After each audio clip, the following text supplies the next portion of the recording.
স্বরাষ্ট্র উপদেষ্টা, আইন উপদেষ্টা এবং পররাষ্ট্র উপদেষ্টাকে পদত্যাগ করতে হবে। আগামী 48 ঘন্টার মধ্যে নিষিদ্ধ লীগের বিরুদ্ধে এলাকাভিত্তিক চিরুনি অভিযান শুরু করতে হবে।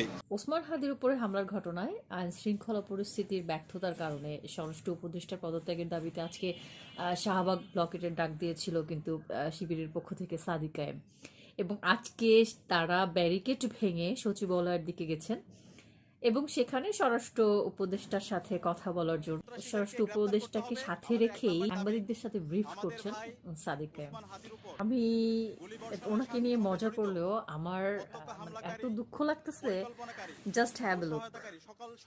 দাবি আগামী 48 ঘন্টার মধ্যে ওনার চেহারাটা দেখেন, নিষিদ্ধ লীগের মানে বিরুদ্ধে আগামী 48 এলাকাভিত্তিক ঘন্টার চিরুনি মধ্যে অভিযান তাকে শুরু করতে হবে। পদত্যাগ করার জন্য বলা নিষিদ্ধ হচ্ছে। ঘোষিত সংগঠনের ছাত্র বিভিন্ন স্তরের সংগঠনগুলো থেকে সকল এটার চাপ দেওয়া সন্ত্রাসীদেরকে হচ্ছে গ্রেপ্তার যে করতে দেশের হবে আইন শৃঙ্খলা পরিস্থিতি এবং ভেঙে পড়েছে, সব এর ধরনের কারণে অবৈধ দায়ী অস্ত্র হচ্ছে উদ্ধার করতে হবে।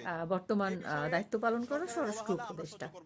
সেই স্বরাষ্ট্র উপদেষ্টা সাদিক কায়েমের পাশে দাঁড়িয়ে আছে এবং দেখেন তার চেহারাটা, মনে হচ্ছে না যে মানুষটা কি পরিমাণ নিরীহ, সভ্য, শান্ত, এবং ওনাকে না আসলে স্বরাষ্ট্রর জায়গাটাতে মানায় না।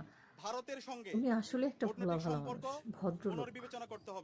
উনি হয়তো কিছুক্ষণ পরে এসে বলবেন যে ছাত্ররা যেটা বলছে এটা ঠিকই বলছে, এটা মেনে নেওয়া উচিত। আমি আমি কেন জানি বিশ্বাস করি, কারণ মানুষটা সত্যিই ভোলা ভালা।